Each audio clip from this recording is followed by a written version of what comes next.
थोडं तुझं थोडं माझं, थोडं तुझं थोडं माझं, हे त्याचं ते माझं. तुझं ना हे असंच असतं. थांब, बघतेस तुझ्याकडे किंवा बघतोच ना तुझ्याकडे. किती आणि काय, एकमेकांची पटणं थोडं कमी. तुझं माझं जमेना, तुझ्या वाचून करमेना, ही गोष्ट मात्र न्यारी. या नात्यातली हीच तर गंमत खरी.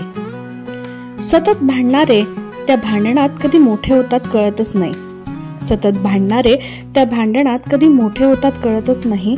बघता बघता स्वतःच्या विश्वात इतके अडकतात की एक मेसेज करायला देखील कधी वेळ मिळत नाही. असाच आयुष्याचा निम्मा काळ सरतो. मग मात्र भावा बहिणीच्या नात्याचा खरा अर्थ उलगडतो.